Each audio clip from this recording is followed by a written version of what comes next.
Hakeem the Extreme. Oh, this knucklehead has gone and done it again.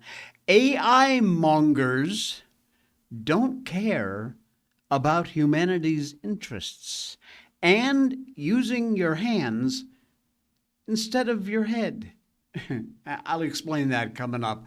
Welcome to the Jay Sheldon Show. We are live, and it is a Wednesday, and Hump Day is here. Marilyn, good morning. Praise the Lord. And wow, great to have you along for the ride. Look, those are the things on our list, and amongst many other things we're going to talk about. However, just in the last couple of hours, a couple of stories have come across the desk here that didn't make the cut because they weren't in the news when I was putting the show prep together. And this is absolutely wild. First of all, take a look at this piece of video footage. This is in New York City. This. Look at that.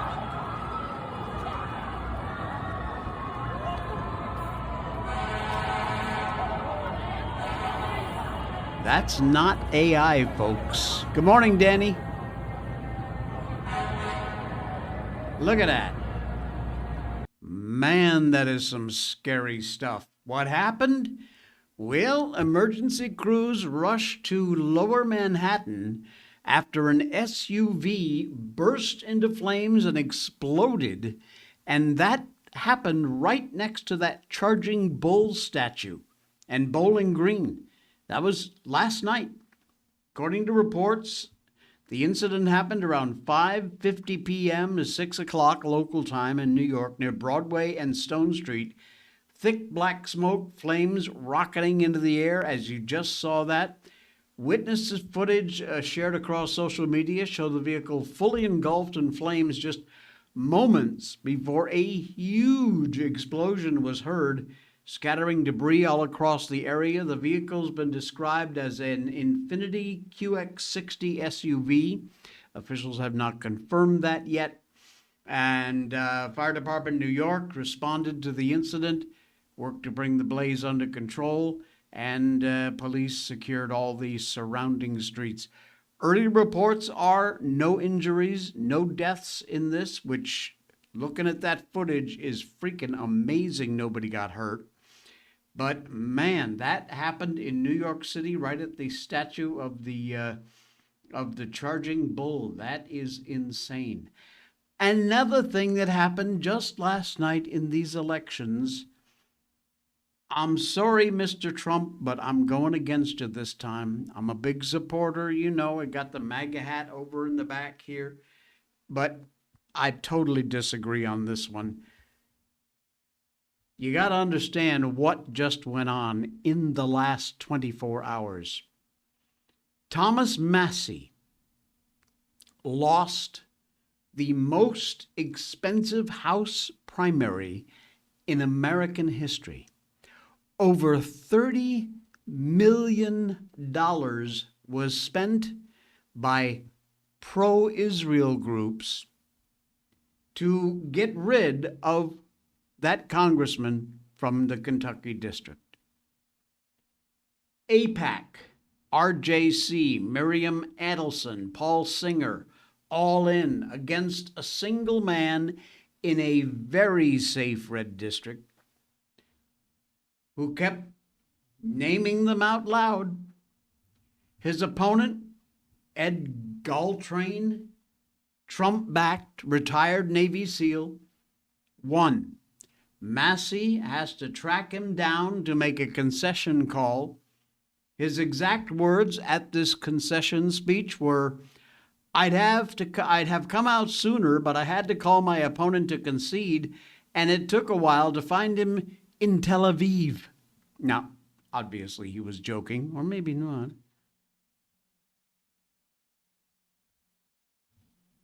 The man forced votes on Epstein files, opposed regime change, named the foreign lobbies all by name, And he did that all in a safe district. He has held that district for over a decade. Suddenly, Israel and, of course, Trump, because, Israel, tail wagging the dog, cost them $30 million to get rid of him. $30 million they spent. Every single congressman watching that concession speech got the same message. Name the pressure, and they will spend whatever it takes to erase you. Thomas Massie was a good man. And all of this happened in just one primary night, and now he's gone. And that is a shame. That is a real shame. Most unfortunate happenings. Massie was a good man. Indeed. One little fellow who ain't a good man, and that would be Hakeem Jeffries, otherwise known as Hakeem the Extreme. Bitter little moron of a man. He has unloaded absolute rage at voters, athletes, and even reality. House Minority Leader Hakeem Jeffries from New York, always significantly desperate air about him since he took over the reins from Pelosi, but he lives absolutely, completely in her shadow. And in fact, many observers consider Hakeem Jeffries to simply be Pelosi's puppet. He's grown increasingly bitter over the years as his political impotence, exposed almost daily by Republicans, keep trumping him on issue after issue after issue. He's gone from just being a rather generally unlikable, bitter, vitriolic, resentful little man with his endless rage stands in stark contrast to the optimism and hope that Trump and the GOP, for the most part, resonate. But he was back at it again yesterday, using inciting rhetoric at a progressive event to further inflame his base. Here we freaking go again. When are they going to learn?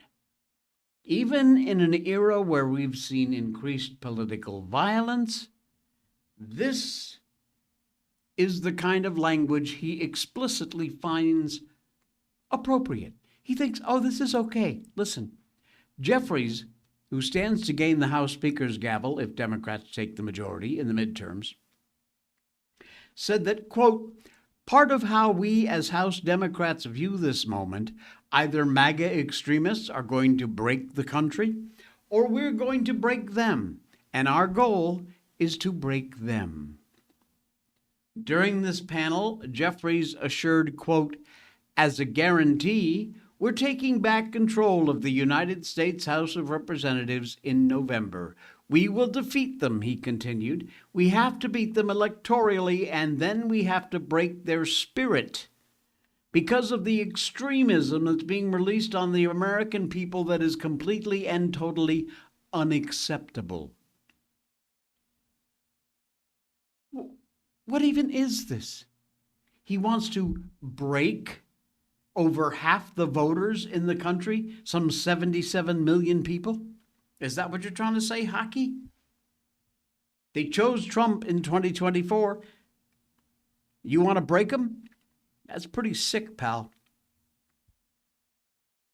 Walter Huckson, a representative from Minnesota, summed it up pretty nicely. He says, further evidence Democrats emanate a spirit of malevolence. Here it is from the top. Jeffries wants to break them, meaning tens of millions of Americans. He wants to break their spirit. That is not a benign policy goal. It's a declaration of war.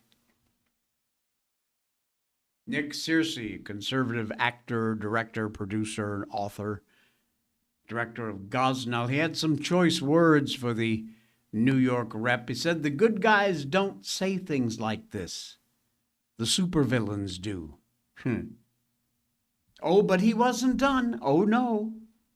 Yesterday, he stood at the Capitol steps, joined forces with the NAACP and the Congressional Black Caucus to stoke racial division by calling on black athletes to boycott the Powerhouse Athletic Conference, the Southeastern Conference, SEC, to protest redistricting in some southern states.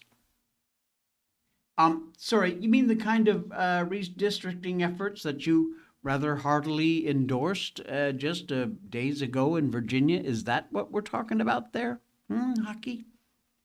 An illegal gambit even the Virginia Supreme Court couldn't stomach? Or the kind of trashing of the state constitution from the California Governor Newsom and his Prop 50 scheme? Is that the kind of thing you're talking about, Hockey?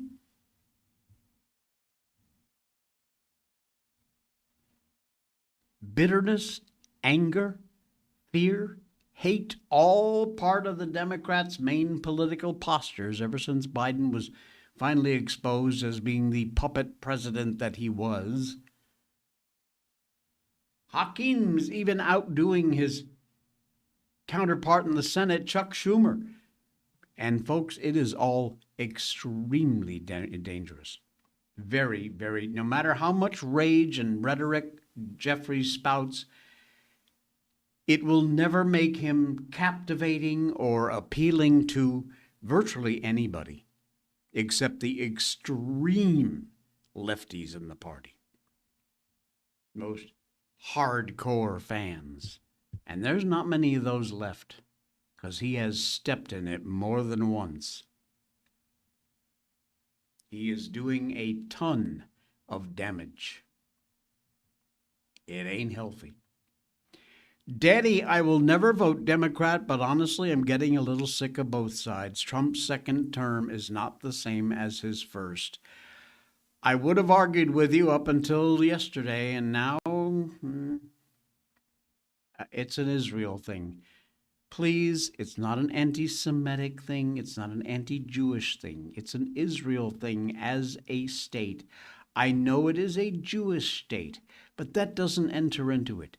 Netanyahu and all his little cronies and Israel itself has us by the short hairs, and it is dragging us around, and Trump is allowing it to happen. That's not the way things are supposed to be, and that so surprises me that of all people, Donald Trump would allow that to happen. There's got to be more underneath this, and I'm sure it's a slimy, worm-infested, maggot-infested, absolute goo stew under there. It's got to be. Danny, I just can't defend my party with the strong opinion I had about them previously. Yeah.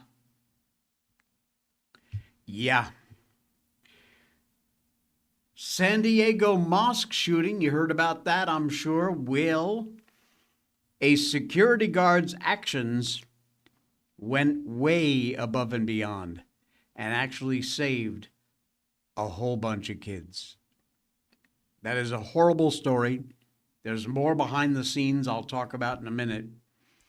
But yesterday, the San Diego Police Department, the FBI, gave a joint press conference updating what they've uncovered in this investigation of Monday's attack in the San Diego mosque. A lot of technical, legal details. The heroism of that security guard who engaged the shooters undoubtedly saved lives, and the equal opportunity hate that seemed to characterize the shooters.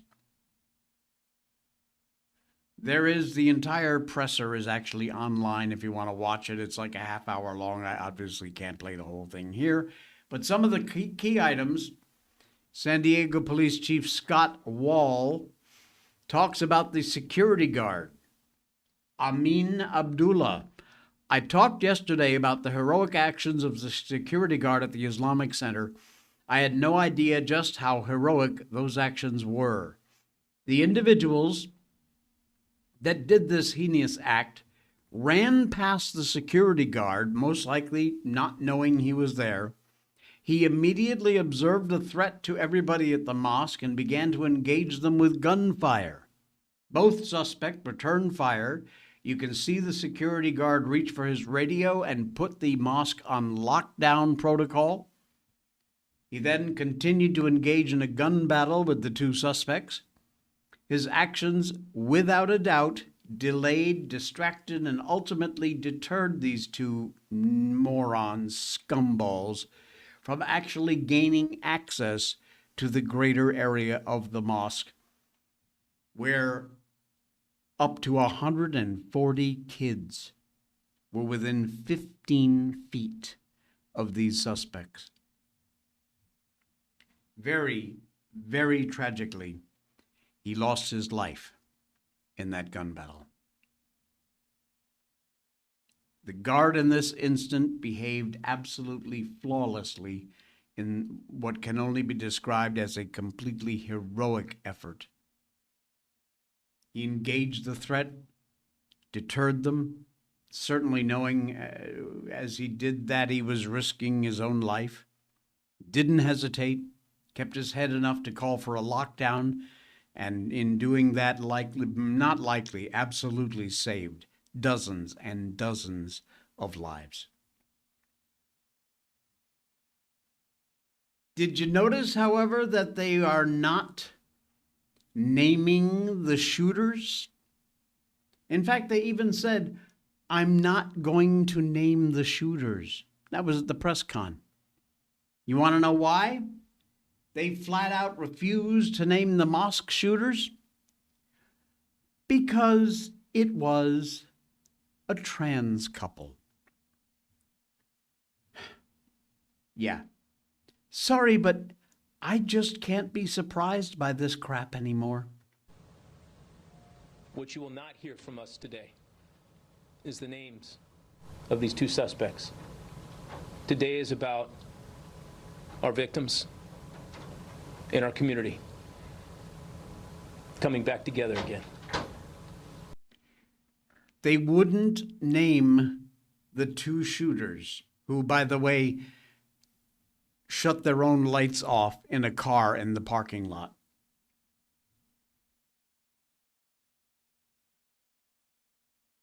California leftists actively covering up transgender violence. They wouldn't name them at the press conference. No reason not to. They're both dead. They both unalived themselves. But they wouldn't name them. Because they were trans, of course. Not another trans violence thing. Yep, another trans violence thing. So there you go. Let's, for the sake of our sanity, forget that and remember that unbelievably heroic security guard who gave up his life in protecting those kids at that mosque. Unbelievable. Guess who's back in the news? Michelle Obama. Michelle Obama. Or Michael, if you prefer. I prefer Michael. Michelle Obama's view of Trump voters is exactly why Democrats are struggling. We all saw Mayor Bass from LA make something of an incredible statement about her opponent, Spencer Pratt, that he was lapping into a general sense of anger, whatever the hell that means. The absolute cluelessness of this statement from moron Bass is unbelievable. Yes, the voters are angry.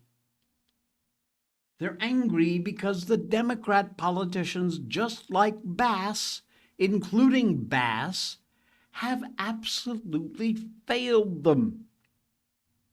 And they want someone who talks common sense, like Pratt. Not that surprising. But when it comes to cluelessness, when it comes to voters It's a general problem for Democrats. Michelle Obama also hit that theme during a recent interview with the host of Easy Talk podcast, Sam Fragosa. She said the people voted for Trump because they were struggling with health care and the high cost of living, making them more susceptible to find someone to blame. Listen. Yeah, I can't look some people in the face and tell them you have no right to be angry or to do something that maybe is against your own interests. That's human nature. Many of the people who voted for my husband twice, twice. And I know that that's how they feel. It's like, this isn't about anything other than we need something different. Yeah, they voted for Donald Trump. Yeah. You know? That's a lot of people. So you can't just pigeonhole them and say you just don't care and you're racist or whatever you're thinking. This is an act of, I don't know what else to do. I just wish we had more leaders that were figuring out how to do more for the middle class. We do have them, Michael. You guys just won't elect them. Argued you couldn't just pigeonhole them. Say they didn't care or were racist. This is an act of, I don't know what else to do, Michelle says. She claimed they needed to have more leaders who cared about the middle class. She said they knew these middle-class people who face difficulties, and that makes for bad choices, she says. And just like Mayor Bass, Michelle, why do you suppose the people are angry? Where was your husband trying to solve any of these issues? I thought he was supposed to solve health care with Obamacare.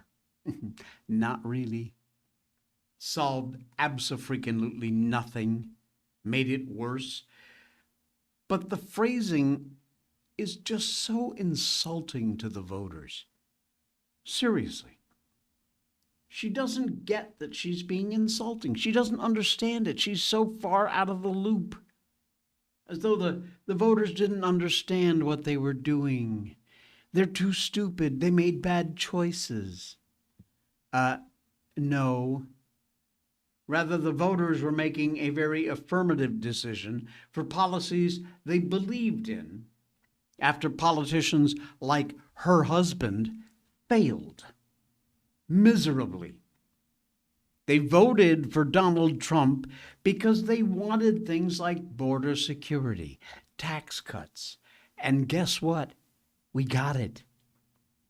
They voted against the extremes being pushed by the Democrats and the fundamental transformation they were promoting. Obviously, there's still a lot more to do. There's nobody who would argue that. But the choice between that and Barack, let's prop up the mullahs with pallets of cash Obama, or Joe, let's let everyone in Biden, the choice is stark.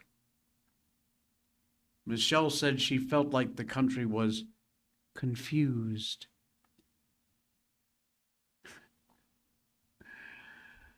Oh, you are so, honest to God, she's so out of it. She is so out of touch. She doesn't even hear herself and what she's saying.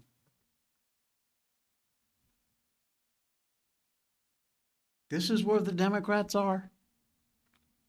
And they wonder out loud why they've lost the people. Well, wonder no more, morons. Unbelievable. Trump's new ballroom is back in the news, and it has one major problem for the left. It's awesome.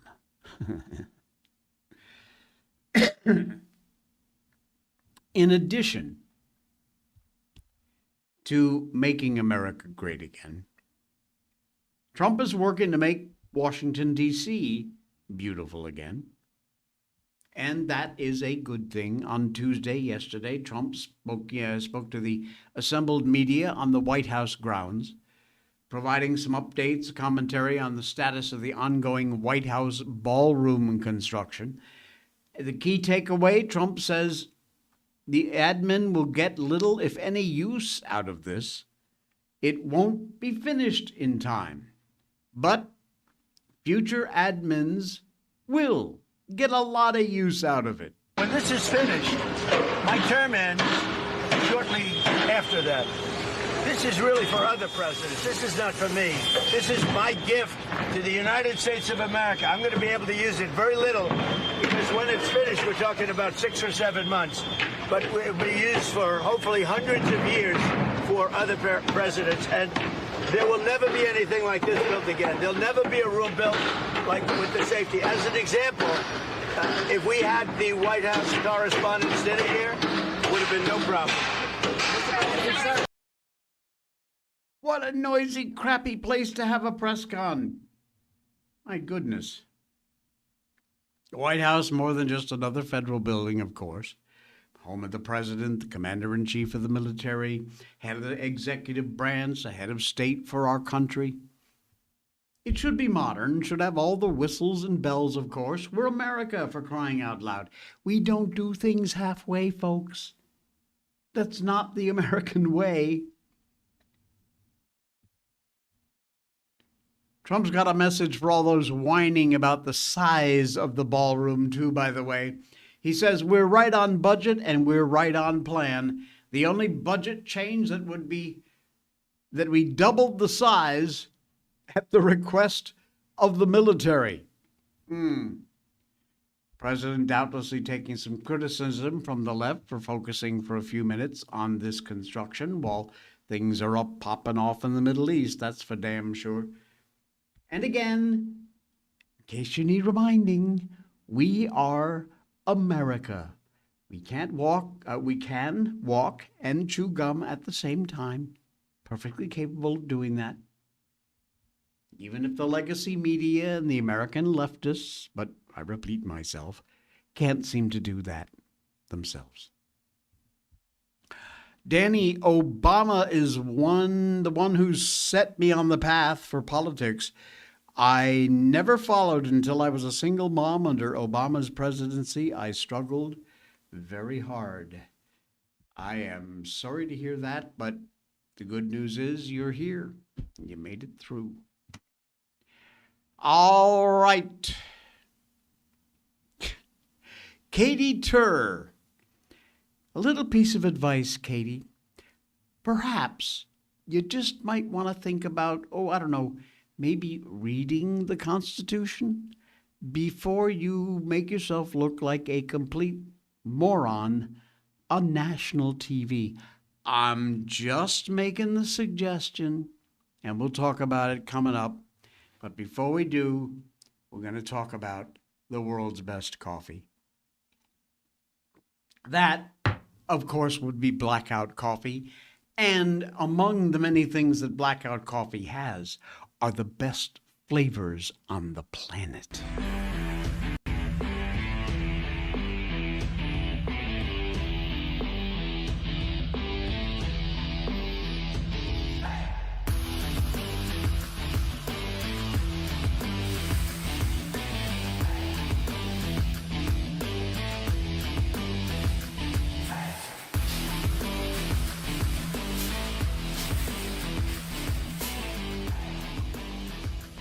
Oh, yeah, Blackout coffee. Oh, man, this is good stuff. They only roast your beans after you place your order. There is a link down in our description, which will get you over to Blackout Coffee. Make sure if you're a first-time customer, you use that code J20. That'll get you 20% off your first order. Also, head over there because they've always got specials going on. You can get a coffee subscription. If you can't roast or grind your own beans, many of the most popular roasts come also ground. So whole beans are ground is an option. And they ship them out within 24 to 48 hours, so you get at your front door the freshest bag of coffee you can possibly get. It's all there. Blackout Coffee. Use that description down in our show notes. Just try a single bag. It's all I ask. Try it. Whether it's the flavored coffees or their regular roasts. My favorite is Pitch Black Espresso. That's what's in this cup because I love an absolutely strong but never ever bitter coffee. And that's what I get with Pitch Black Espresso. Oh, yeah. Good stuff. Blackout Coffee. Thank you, John and the gang over there. We appreciate your helping out the show here. Appreciate it a lot. Maryland, you need to hang in. Nothing happens overnight. This mess is so huge, it'll take forever. Trump just got 49 of his people voted in the other day, almost 2 years late. Yeah, too late. All right, Katie Tour, it's your turn. Stupid people. Oh, man. The left increasingly, apparently, wants a government in which the rights that you get are derived from the government, and where rights similarly can be revoked by the government. Listen close. We hold these truths to be self-evident, that all men are created equal, that they are endowed by their Creator with certain unalienable rights, and that among these are life, liberty, and the pursuit of happiness. Now, if you recognize that passage as perhaps the most famous line from the Declaration of Independence, congratulations. You are officially smarter than MS Now's Katie Tur, who apparently has never bothered to read the Declaration of Independence. On Monday, there was a panel segment on MS Now, and Tur questioned whether House Speaker Mike Johnson was putting God over the Declaration of Independence. Quote, "What about this passage from Mike Johnson declaring that our rights do not derive from government, that they come from you, our Creator and Heavenly Father? Is this him putting God over the Declaration of Independence?" She actually said that.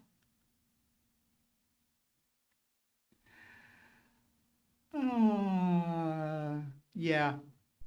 What about this passage from Mike Johnson declaring that our rights do not derive from government, they come from you, our Creator and Heavenly Father? Is this him putting God over the Declaration of Independence? McKay? Look, everybody is absolutely stunned at the stupidity of this moron.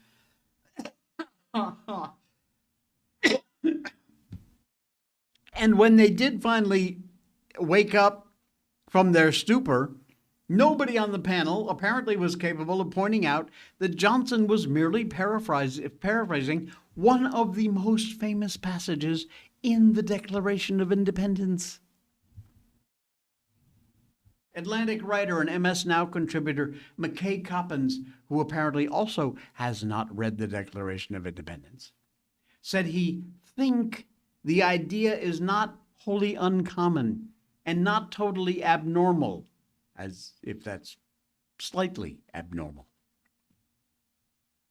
Not much thinking needs to be done here in order to respond to Tur, as anybody with a basic elementary understanding of the Declaration could very well have simply pointed out that Mr. Johnson was simply loosely paraphrasing a key line from the second paragraph of the Declaration of Independence, you idiot. She's just confused. The founders were creating a form of government. Look, you know this, but I'm going to say it in case there's any weirdo lefties listening. Creating a form of government, the only form of government they believed to be legit, that was designed to protect these natural, inalienable rights that were endowed to us by our Creator. In fact, the founders acknowledged time and time again that the rights come from God, and so going so far as to say in the Virginia Declaration of the Rights of 1776 that religion is the duty which we owe our Creator. In other words, the founders absolutely believed, to Turr's apparent surprise, that God is above any civil government or political document that a civil government could produce, because God did endow us with certain unalienable rights. And yet some of the biggest names on the left just simply don't understand it. And apparently they don't want to understand it. They choose to be ignorant. Unbelievable. Unbelievable. Trump is going all in on regime change in Cuba. That's an interesting one. They just slammed the door on an effort by Cuba's communist government to secure an economic lifeline while appearing to embrace reform. May 1st executive order expands and sharpens long-standing American sanctions on Cuba. It appears to deliberately target a recent gesture at partially opening the Cuban economy. All property and interests in property that are in the United States, the order says, are barred from operating in the energy, defense, and related material, metals and mining, financial services, or security sectors of the Cuban economy, or any other sector of the Cuban economy, under penalty of economic sanctions. Now, March 16th, just a couple of days ago, in a bid for survival, the communist government of Cuba announced a series of intended, though vaguely executed, reforms that would allow foreign investments in the island from Cubans who live overseas. And having lived in southern Florida for a while, 5 years, I can tell you there's a ton of them. Oh, yeah. The reforms were to include a supposed expansion of private property rights. Deputy Prime Minister Oscar Perez Olivia Fraga said the country was open to maintaining a fluid commercial relationship with U.S. companies. Secretary of State said, Cuba can get better, but serious economic reforms are impossible with these people in charge. It just can't happen. And the people in charge aren't just economically incompetent. They've rolled out the welcome mat to adversaries of the U.S. to operate within Cuban territory, which is totally against America's national interests. Of course it is.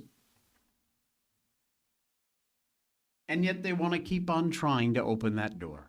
Well, sorry, pal, that door's been locked a long time ago.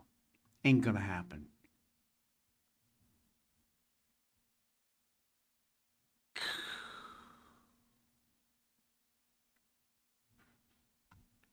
What else we got going on here? Oh, yeah. Man. AI mongers. I told you before, I'm a big fan of AI. I use AI in my work. I use AI on this show from time to time. It needs to have some guardrails, that's for damn sure. But data centers, there are some legit concerns from AI mongers, and it's showing that these people do not care about humanity's interests. Question at the heart of the whole AI debate is whether the human person can survive in a world completely dominated by mass artificial intelligence. Debate over AI data centers, a growing opposition to them in local communities, and partly a proxy for deep anxiety about AI itself, the kind of future that AI companies are trying to create. Doesn't look very promising. And the same goes for college graduates who got booed, rather did boo their keynote speaker when they were praising AI. Check this out. University of Arizona graduates repeatedly booing Eric Schmidt, the billionaire former CEO of Google, for praising AI and urging grads to embrace AI-dominated futures, which could prove to be a turning point in this debate. At the very least, it was very revealing. Every time this moron mentions AI, the crowd boo. And this is Schmidt, a man who made his fortune in disruptive technologies. If he so much as uttered the word AI, a whole chorus of boos rippled throughout the stadium. Same thing happened in Central Florida. Practically booed their commencement speaker, a real estate executive, off the stage after she said the rise of artificial intelligence is the next industrial revolution. And when she said only a few years ago AI was not a factor in our lives, the graduates erupted in applause, cheering for a world they wish they could go back to. And they're not the only ones, these fresh grads, suspicious of AI future or AI in our future. Gallup survey last week found that 7 in 10 Americans oppose the construction of AI data centers in their local areas. Higher disapproval rate than most nuclear power plants. Give me a nuclear power plant, but you can't put an AI data center here. We don't want it. These centers in question, as I showed you in a previous show, they are massive, multi-billion-dollar installations. They use an enormous amount of electricity, water, often at the expense of local residents who are indirectly subsidizing their construction through tax breaks. The local governments are granting them to these AI companies, like handing out, candies.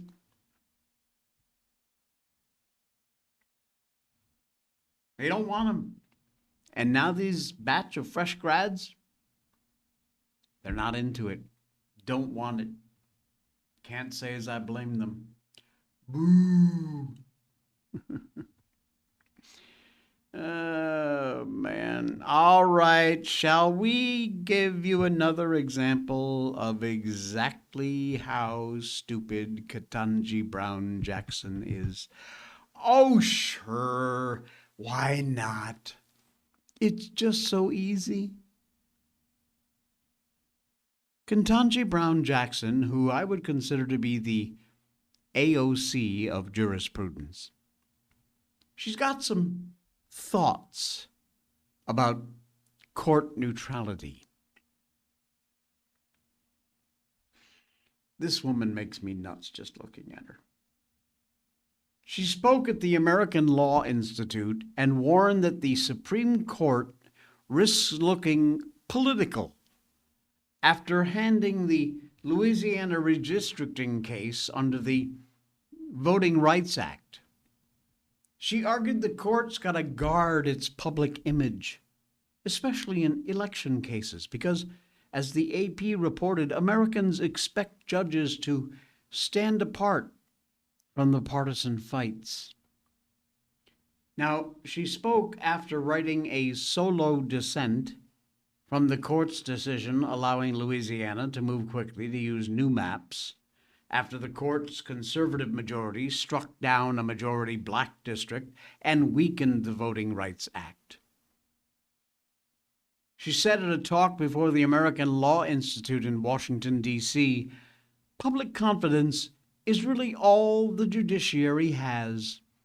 Everyone believes the court system is outside the political sphere. I think that means it's incumbent on us to do things, to act in ways that shore up public confidence. Polling has shown public trust in the Supreme Court at historic lows in recent years. This is Jackson. Chief Justice John Roberts has separately bemoaned a perception that the justices are political actors, calling it a misunderstanding, which would sound like a fair statement that nobody wants the highest court in America to look like a cable news panel wearing matching robes. Unfortunately, despite a fair-sounding message, the problem comes from the messenger. Jackson has become the court's loudest progressive voice, and subtlety doesn't appear to be in her vocabulary. The word subtlety means absolutely nothing to this woman.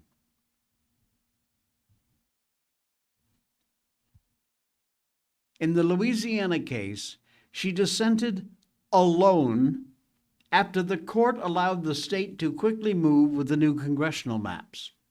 She accused the court of creating election confusion.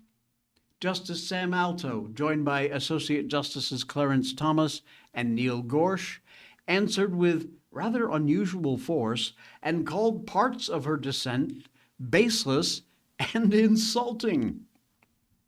I love it. And of course, KBJ's complaint focused on timing and process, saying the court should have waited before issuing its order because election year moves feed the belief that justices pick sides. Yet her public remarks also fed the same beast she claims to fear. Make up your mind, KBJ.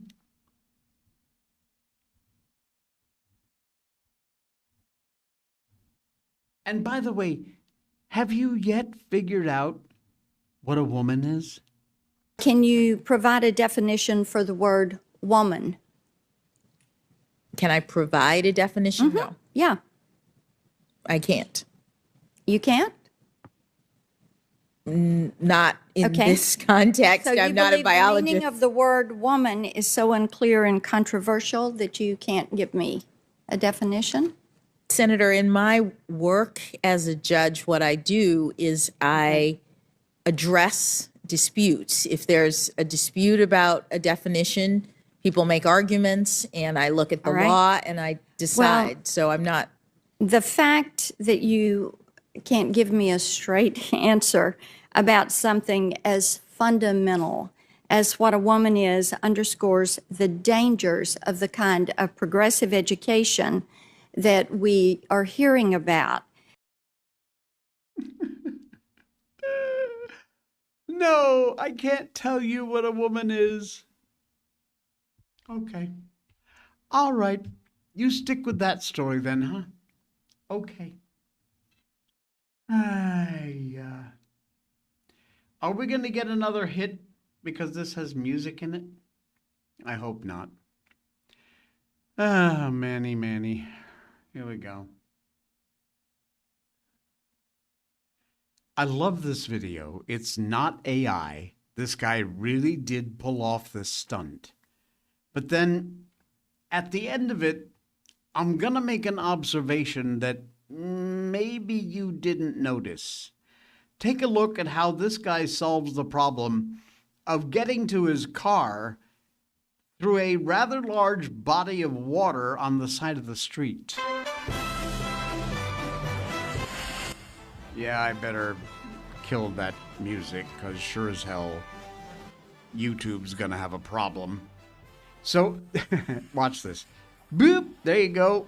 All the way on his hands, over to the car, loops around, and manages to get the door open. His jacket doesn't fall in the water. He slides himself in and pulls at his jacket, and there you go. The only thing that got wet were his hands. And so he pulls off to the side and picks up, I don't know, his girlfriend, his wife, his mom, whatever it might be, and away they go. Okay, makes sense, right? Here's, though, what I want you to notice. You see those boots he's wearing? Hang on. There we go. I'll get a better shot in a minute when his legs go up in the air. Here we go. Look at those rubber boots he's wearing. And look at the distance his hands are in the water. Aren't those boots made to be waterproof, to walk in water like that? It's not that deep. I would guess from that picture, maybe it's, I don't know, 3-4 inches, maybe 5 max.